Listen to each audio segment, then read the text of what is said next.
What if you could become a millionaire without having to win the lottery or change jobs or dramatically scale back on your lifestyle? It sounds like a pipe dream, but best-selling author and financial advisor David Bach says that anyone can do it if they follow a few simple, pain-free steps. His new book is called The Automatic Millionaire. Now, I have to believe that one of the reasons that the advice you offer in your book is so successful is that it starts from a very contrarian premise, one that most of us don't accept, and that is that you don't need a big cash flow or a big salary to accumulate big net worth. Tell me about that. When you open up the book, you learn about a couple called Jim and Sue McIntyre. And this is actually based on a real couple. And what happened was I was a brand new financial advisor. This is in the early 90s. And I was teaching investment seminars. And this couple came up to me at the end of the seminar and said, we want to come into your office and discuss retirement. You know, I'm 52 years old and I'd like to retire. Well, I looked at them and I judged a book by its cover. You know, this guy Jim had on a short sleeve dress shirt, a pocket protector with these pens. He didn't look like somebody who could retire at the age of 52. And he had told me in the class that he'd never really made over $50,000 a year.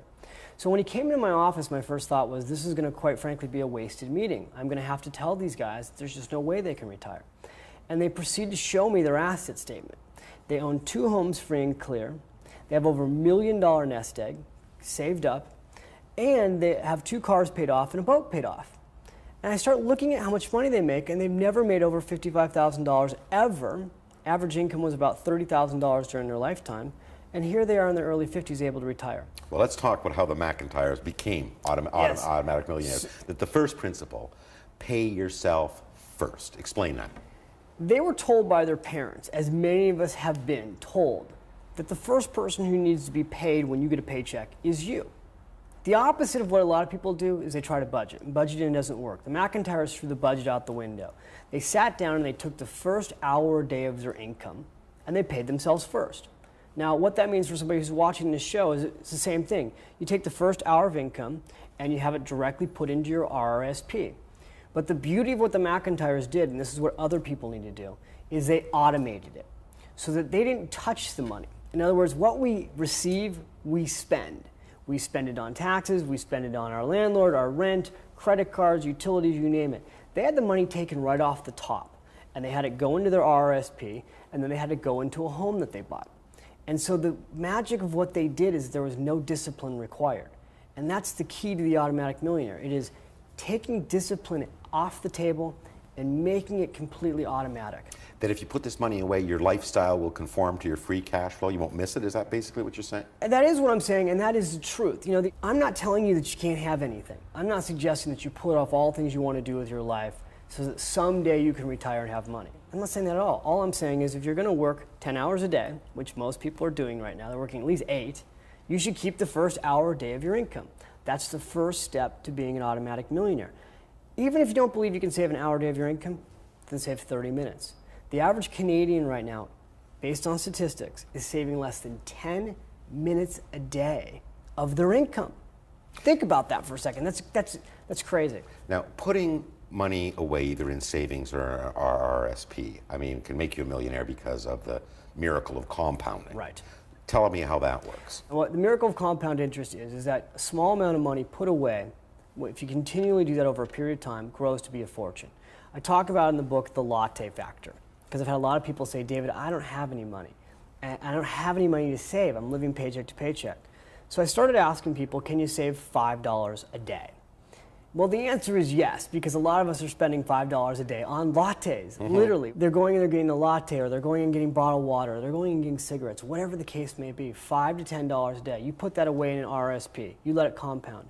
At 10% interest, over 10, 20, 30, 40 years, you go from having tens of thousands of dollars in savings to hundreds to over $1 million in savings. Now, this is why we tell our children to start investing in an RRSP early. What do you tell someone, and there are legions of them now, who are kind of in midlife, who are saying, you know, I really haven't been doing that. I don't have anything in an RRSP. I don't have any savings. The miracle of compounding doesn't work for me. I only got 10 years. Well, here's what I say to people, and I get this question a lot now. I had a woman the other day come up to me. She was 52 years old, and she said, David, I went and I met with a planner. And that I spent $500 on this plan. And the planner basically told me that if I wanted to retire at 62, I need to save $2,000 a month. And she said, I'm only making about $50,000 a year. So basically what he told me is I have to save 75% of my paycheck. So she said, I walked out of that office, aggravated that I spent the money, and discouraged. So I haven't done anything. What do you think?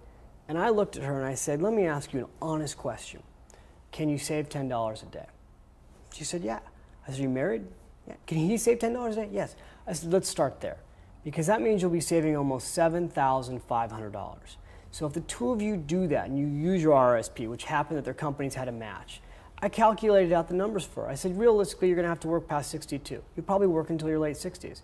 But guess what? You do this, you'll still have at least $200,000, $300,000, maybe $400,000 in savings. Now, wouldn't it be better to have $400,000 in savings than nothing? She said, absolutely. I said, why don't we do that? Because the planners aren't explaining it that way. They're not sitting down and saying, guess what, $10 a day can change your life. They're making it too complicated. People who are reading the Automatic Millionaire book right now are saying to me, this is the easiest book I've ever read on money. Why didn't they teach this in school? Is there a psychological predisposition on the other way? They say, you know what, okay, the latte factor, spending big bucks on little Right. things. That's what makes life pleasurable. I need that latte. I can't think about 20 years from now. A lot of people push back on that. I was just on Oprah Winfrey's show, and we had people track their latte expenses for a week. Right. And submit them. And then we had some of these people on the show. And one woman's latte factor for the month was over $1,100. And Oprah rolled out this cart and showed her, if you just cut out like $7 a day, you'd have, and she had real cash, over $288,000. And this girl was in her early 30s, making very good money, and she had less than $10,000 in savings. And it was sort of like a light bulb moment of, look, you don't have to give it all up. You can still get your nails done. You can still get a massage. Just give up a little something so that you can have a lot later. The other thing that often stands in our way of making savings or investing in our RSPs is whatever debt we've accumulated, especially credit card debt. Now, you make a very interesting point here that runs again against a lot of the notions, is that you don't have to pay all your debt off first before you can start saving. Explain how that works. Yeah, it's amazing how bad advice has been given for so long. Have a budget. Okay, it doesn't work, but that's the advice that's always been given. Yeah, you're against budgets. You just say Completely. forget it. Make it automatic. Second advice people are always given is pay off your credit card debt first, then save. It's horrible advice because when you meet with somebody who has credit card debt, if they focus all their energy on paying off their credit card debt and their student loans, they may have to wait 10 to 15 years to start saving. So they've lost all those years of compound interest. More importantly, they get depressed because they're working for 10 years just to get themselves out of a hole. They never see themselves making progress, then they never get excited about investing. I say this is what you do. You pay down your debt and you save for the future at the same time. Split it 50-50. Split it 50-50. You have $100 that you can put away a month. You put 50 towards debt and 50 towards the future. You shrink that debt and you build the future at the same time. And people who do this, they come back to me 3, 4, 5 years later and they go, you know what, that was the best thing I ever did because as my debt was shrinking, I was also seeing my savings go up, so I was feeling good about myself. You also have advice for people who feel that they're being crushed under the burden of 18% interest rates on credit cards. What should I do if I've got all this debt on my credit card? There's a series of things that you can do that are free. You can pick up the phone for starters and call your credit card company and tell them that you're not going to take it anymore. Speak to a supervisor and say, listen, I just got a credit card application in the mail. Now, you're not getting bombarded as bad in Canada as we are in the US, but you are being, you are being bombarded. Open up that mail. They're offering right now low interest credit cards, sometimes anywhere from 0 to 6%. Your current credit card company will lower your interest rate on the phone, I would tell you 7 out of 10 times if you've been paying your bills on time. Right. Just by asking. We've done radio shows live where we've gone on the phone and got the credit card company to go from 18% down to 5% in less than 5 minutes. So they'll deal, they'll negotiate. They will deal. And if you don't get the first person to deal, ask to speak to the next person. Call back the next week. We had a woman recently who was at 29%. She went down to 18%. I said, well, call them back next week and go from 18% down to 12. And she looked at me and she's like, you can do this? I said, listen, it's a game. This is a game. Money is a game. Business is a game. You just have to play it to win. The line of credit. She's like, I can do that. The line of credit. Yeah. Is that an option? Line of credit on the home? No, a line of credit, a personal line of credit to consolidate my credit card debt. It is an option. The problem is, and again, this is a problem in the US, and you're starting to see it in Canada right now. The problem is people are pulling equity out of their house to pay off their credit card debt. And guess what? They pay off their credit card debt and they feel good for a few weeks, and a year later they're right back in credit card debt. So I would tell you that that's not the best option, because in most cases, you're pulling equity out of your house, you're building up another loan again, and you're just moving one debt to another debt. The second big cornerstone of your plan, after paying yourself first, is get into the housing market, own a home. You have to. Why is that so important? Home ownership is the secret to all wealth in North America, period. If you are a renter, you are making someone rich, your landlord. If you're making your landlord rich, you're making yourself poor. The thing that blew me away when we made this book, we Canadianized this book. This book came out in the US, but we also Canadianized it at the same time, so that all your tax laws and statistics were covered.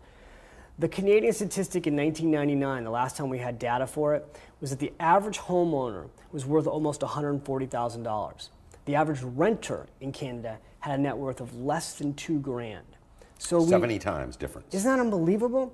Now in the US, it's like $4,000 for a renter and over $140,000 for homeowners. So I have a whole chapter in this book on how to go from being a renter to a homeowner. And the good news for Canadians is that it's easier right now for you to become a homeowner, because you have special tax laws that allow you to borrow up to $20,000 out of your RRSP account if you're single. If you're married, you can borrow up to $40,000. And the Canadian government allows you 15 years to pay that back. Well, that's where you get your down payment. So you pay yourself first, you use your RRSP for a few years, then you take that money out and you go buy your first home. And I will tell you, when you talk to your parents or your grandparents, they will tell you that the best investment they ever made was their home. So before you worry about, should I go back in and buy Nortel right now? Don't worry about the price of Nortel. Go buy a home. You hear people talk about being house poor. Is it wise to get into the market even if you're carrying a big It's debt? not wise to buy too big of a home. You don't want to see your mortgage and your cost for that house exceed 35% of your income. So whatever your income is, you don't want to go past the 35% mark. A lot of people are up to 50. That's a little too high. But I will tell you that if it's a difference between renting or buying a home with 5% down, buy a home with 5% down. You also offer a surprisingly simple advice, and that is pay your mortgage off bi-weekly. Yes. Rather than monthly. Now, someone say, well, what difference could that make? This is an amazing, simple thing that you can do that will basically reduce your debt tremendously. Okay, so you buy a home. Your mortgages here are 25 years long. US, they're 30 years long. You take your mortgage payment, whatever it is, let's just use $1,000 as an example. You split it in half, $500 every 2 weeks. So you're paying your mortgage basically when you get paid, which makes your cash flow easier anyway. They make it automatic because they pull the money out of your checking account for you to go towards the mortgage. That takes a 25-year mortgage down to 20 years. You shave 5 years off of that mortgage. And you save, on average in Canada, over $46,000 in interest payments. Now the reason this works is that there's 52 weeks in a year. So you end up making, without really realizing it, one extra payment a year. And it's very important, I understand, that you tell the bank that this additional payment is going for principal, not interest. Absolutely. And in fact, I'll tell you something. When you make that extra payment and it goes towards the principal, not only do you have to make sure you tell them, but you need to document it. Because one thing people don't know is that some of these banks take that extra payment and they put it in a holding tank. They actually have a holding tank account for extra interest payments. So again, it's a scam. You got to make sure that that extra money goes towards principal, because that's how you get that mortgage reduced. Now, I know that you and others say pay off that mortgage as quickly as you can as part of that debt-free strategy. Yeah. But there's another school of thought that says, interest rates are so low right now. I should have the fat of mortgage as I can. The cost of money has never been less. And take even remortgage my property. Take that extra money and get into the stock market and deduct those interest payments. The stock market's not guaranteed. Debt-free is guaranteed. You can always pull that money out later and go invest it if you want to. So I just think it's a great goal. Now, I don't tell people to pay off their mortgage in one lump sum. I'm just suggesting take that 25-year mortgage and pay it off in 20 years. What the McIntyres did, which I think is brilliant, is they paid off one home. So they bought a home in their early 20s and they were debt-free by their 40s. And instead of spending that extra cash flow, they rented their first home, bought a second home, paid that home off early. So that by the time they reached their 50s, they owned 2 homes free and clear. One was a rental property, one they lived in. Great strategy. Now, since the stock market crash of spring of 2000, I mean, many of us are still pretty puck shy about getting into into the hockey about getting into the equity markets. But against that, you look and you say, you know, the real, you know, stable investments, GICs and what have you, are 3%. I know. I mean, the kind of returns that you're talking about really accumulating significant wealth, you know, are closer to 10. Yeah. What do you do with your extra investment cash flow that doesn't put your fundamental savings at risk? Really good question. Let me just explain something, because this is what really ruins people's lives financially. They go back and forth. It's like have you ever been like in the grocery store and you have your cart and you're in the aisle and your aisle just stops and you look over there and you go, that aisle's moving. So you move to the other aisle and then you get in the other aisle and that aisle stops and the aisle that you were in just goes speeding right through. It happens in the cars too. I call that lane switching. People do that with investments. They go from all their money in GICs to the stock market's taking off like it just did last year, and they put all their money in the stock market. Then the moment they get in the stock market crashes. They go, I knew that was a mistake. They go back to GICs. They're always going backwards and back and forth. Here's what you do. You build a boring financial life. And let me tell you how you build a boring financial life that works. You put about 30% of your money into GICs, guaranteed investments. Then you put another 30% of your money into real estate, like your home or a rental property. And that leaves you with another 40%. And you put that money into the stock market. And you buy an index fund. And you put some of that in the Canadian stock market because you have to. And you put the rest that you're allowed to into the global index fund. So that guess what? You got total diversification on the stock market. You got real estate in your portfolio. And you got guaranteed investments. Over time, that breakdown, 30, 30, and 40, produces roughly somewhere between 8 to 11% a year. But there's different strategies depending on where you are in life and your age, is there not? There is. And as people get older, you always hear you need to be more conservative. But a lot of people who are older haven't saved a lot of money. And so people who are in their 50s, guess what? You are not at the end of your life now. You're really in the middle, because a lot of people 50 today are going to live to be 100. They really are. You know, my grandmother lived to be 86. And right before she had a stroke and passed away, she was an 86-year-old active young woman, you know, hiking 5 miles a day, going out on 3 dates, 3 nights a week with 3 different men. You know, my grandfather passed away in his early 70s. My grandmother lived almost 20 years later than him. She moved to Leisure World, California, where there's 29,000 women and like 400 men, which is a little bit of an exaggeration, but not a huge exaggeration. And she had the money to enjoy her retirement. She was buying growth stocks at 86 years old. Now, she had guaranteed investments also. Right. But she was still looking for investment opportunities at 86. We're finally seeing a return to mutual funds. You know, the market is still a little dodgy, but there's money going into. Are you a big fan of managed money, of investing in mutual funds? I'm a big fan of having your money be boring. So here's what's really boring. Index funds. Right. You know, buying an index fund. These are the ones that track the stock market. Yeah, the ones that track the stock market, they're totally diversified and they're going to match the market. And here's the truth. And people hate to hear this because I was a money manager. The reality is it's very hard to outperform the stock market. Very rarely are you able to do it. So I see nothing wrong with matching the stock market. And if I'm going to try and buy an actively managed mutual fund that, you know, will potentially outperform the stock market, then I want a fund that's been around for over 20 years. That's got a track record that can prove to me that they've got the ability to outperform the stock market. But quite frankly, matching the stock market should be just fine. And I'll tell you what, after situations like Nortel, or you know, in the United States we had Enron or WorldCom, after these great companies wiped out so many people's financial nest eggs, I'll never bet personally money on individual stocks in a big way ever again. I don't think you should have more than 5% of your net worth in one company stock. Diversification is important as part of that strategy also. Now, another book, you offer financial advice specifically to women. Yes. What kind of advice do women need, or do you offer that's different than you would? Well, Smart Women Finish Rich was the first book I ever wrote. I wrote that book because I learned about money from my grandmother. My grandmother started at 30 with absolutely nothing, became a self-made millionaire, taught my family how to invest, helped me buy my first stock at age 7. I thought all women were like Grandma Bach, you know, the one managing the money at home. What I found out, though, is that women often don't manage the money. And here's what I can tell you as a woman. The financial plan for your family is more important for you than your husband. Because realistically, if your family runs out of money, you'll be the one to find out. Your husband won't, because your husband won't live as long as you will. Women are living an average of 7 to 10 years longer than men, but the truth is that women marry older men in many cases. Sure. So your retirement as a woman could be 10, 20, 30 years longer than your counterpart, and yet because you take time off from work to have kids, you end up with less money in retirement accounts. So it's a double whammy. For women, you gotta save more money than men. What do you think is the biggest single mistake women make financially? If they're single, putting off buying a home.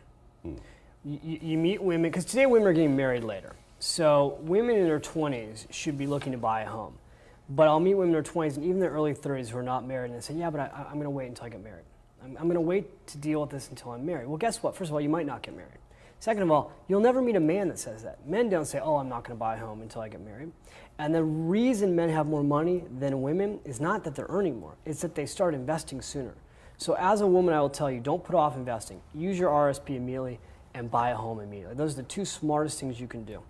The other kind of lifestyle change that has financial implications is that it seems that our children are dependent on us much, much later, well into adulthood. They're going to university more, and that this creates, again, a financial, if not obligation, certainly burden on us parents. How do you pay yourself first when you seem to be stuck in a rut of paying your kids first? They call it, it's the boomerang generation. You throw these kids out in the world, you pay for them to go off to school, to university, and then they come back.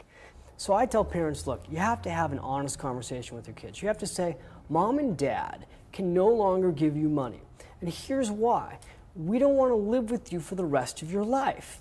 See, at some point, if we don't have money put aside, you'll have to be the one who has a job, and we'll be staying at your house. So Mom and Dad want to have enough money to have our own retirement, and we don't want to be a financial burden to you, which, believe me, you don't want us to be a financial burden to you. So it's now time for you to go off and get a job and pay for your home and pay for your food.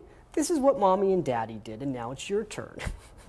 Now, you start the book with the inspirational story of the McIntyres, who have been able to accumulate this significant wealth without huge cash flow. But what about the opposite side, especially people who are right on the brink of retirement, and they look and they just say, and I think you make the point, only about one in five people have enough savings to retire and maintain the lifestyle they had while they were working. What advice do you give to someone at that station in life? Okay, first of all, again, the retirement advice that's been given for the last 10 years is just really poor. You keep hearing over and over again that when you retire, you're going to need 70 to 80% of what you make. So if you're making, let's just use $100,000 as an example a year, you'll only need $70,000 a year in income at retirement. Well, first of all, it's ridiculous. It's not true. When people retire, you know what the first thing they want to do? What would you guess the first thing somebody wants to do when they retire? Go on a cruise or have a winter home in Canada. They want to travel, or they want to buy a second home. There's all these things they want to do. They've been working for 2 or 3 or 4 decades. They're ready to go party. They may be in their 60s, but they're ready to go play. You'll spend more money in this first, second, or third year of retirement. Some cases, 100, 150, 200%. So here's what you need to know. If you really think you're going to live off of less retirement, don't guesstimate it, practice it. We had our clients where I used to work, I had my own investment group at Morgan Stanley. We used to have our clients practice retirement for 6 months. So instead of just doing a retirement projection that said, okay, here's your amount of money and it'll produce $50,000 a year in income, we'd say, if you're telling us that you can live off of $50,000 a year in income, then we want you to practice doing that for 6 months. At the end of 6 months, come back into our office and tell us if it worked. Then you know you're ready to retire. The clients that listened to us and practiced doing that had a really enjoyable retirement because they knew that they could do it, they didn't have to worry. The ones that didn't practice it are the ones that got into big surprises. Believe it or not, we've seen people save $500,000 for retirement and go through all of it in 10 years. And now you're 70, so you retired at 60 and you're 70 and you went through $500,000, and now what do you do? When you could live to 90. Well, you're the financial advisor. Give me an answer to that question. Well, we just did a makeover for a couple. I have a show in the States called Simplify Your Life that I do, where we do makeovers. And we did a makeover for a wonderful couple, 70 and 71, live in a beautiful home, have all the nice clothes, had a nice lifestyle, had a $500,000 retirement nest egg, and went through it in 11 years. They're down to $50,000. And you know what they're having to do? sell their home. And we had to show, they're going to have some money when they sell this home, fortunately, because this home's gone up in value a lot. Right. But they're having to sell their home and move to a much, much smaller place in a neighborhood that's not where their friends are. And it's going to be a tough adjustment for them. And the look in their eyes as we went around with these camera crews doing reality TV, showing them what they're going to have to go live in, was brutal. What should have they done? Well, they really should have practiced retirement, and they made the fatal mistake that retirees make. They lived off of 10% of their nest egg a year.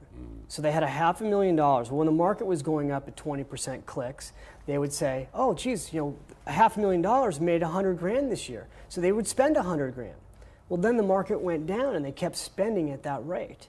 And that's how you can go through a nest egg in 5 to 10 years.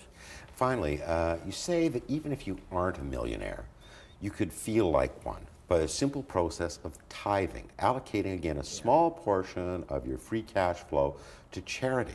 Yes. Given how much difficulty everyone has in just savings, I mean, what purpose could this particularly solve? First of all, the Automatic Millionaire book ends with the chapter on tithing. And it ends on the chapter on tithing because honestly, this book is not about just being a millionaire. The truth is that what money does is it buys you your freedom.